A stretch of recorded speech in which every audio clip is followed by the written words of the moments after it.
Atëherë po mirë mbrëma për gjithë juve aty në studio edhe për gjithë shikuesit e TV1 që na kanë qëndruar sot besnik për gjatë krejt ditës sa kemi përcjellur gjithë manifestimin e shënimit të 113 vite shtet këtu në Shqipëri.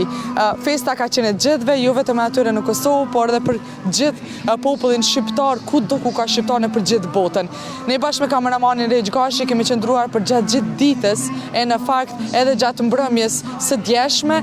vetë se ka nisur festa për gjithë qytetarët, po edhe për gjithë turistët të cilët kemi pasur rastin që të shohim edhe nga shumë vende të botës. Vlen cekët që nga mëngjesi e deri në këto momente sa po qëndrojmë në këtë lidhje direkte, entuziazmi, energjia dhe dashuria e gjithë njerëzve ka qenë jashtëzakonshme, pasi që nga ora 9 të mëngjesit përsa kemi pasur mundësinë të përcjellim tërë agjendën e krejt aktiviteteve të shënimit të festës së flamurit, kemi pasur rastin që të shohim edhe gjitha momentet e bukura që e kanë shoqëruar tërë ditën e sotme. Por gjatë qëndrimit tonë këtu në Vlorë kemi pasur rastin që të shohim edhe presidenten e Kosovës Vjosa Osmani, e cila ka qenë shoqëruar nga presidenti shqiptar si dhe kryeministri Edi Rama,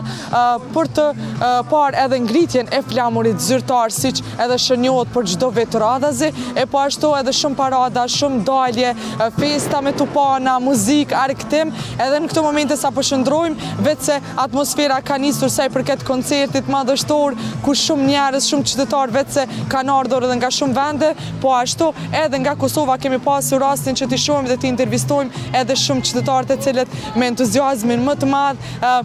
kanë hyrë në autobusa të shumë dhe kanë ardhur për të festuar pikërisht në vatrën e festës, siç është edhe Vlora. Unë shfrytëzoj rastin që në për shumë lidhje të tjera direkte t'ju uroj edhe një herë gjithë shqiptarëve anë mban botës festën e flamurit, si dhe 2 datat historike, datëlindjen e heroit legjendar Adem Jasharit, si dhe shënimin apo daljen e parë publike të UÇK-s. Po ashtu vlen cekët që atmosfera deri në këto momente është e jashtëzakonshme dhe po besoj që deri në orën 23, siç edhe kanë paralajmëruar në leximet publike, do të ketë fest po ashtu dhe koncerte ku do të performojnë shumë artistë të ndryshëm. Kaq nga kjo lidhje direkte, ne u kalojmë linjën në studio. Faleminderit.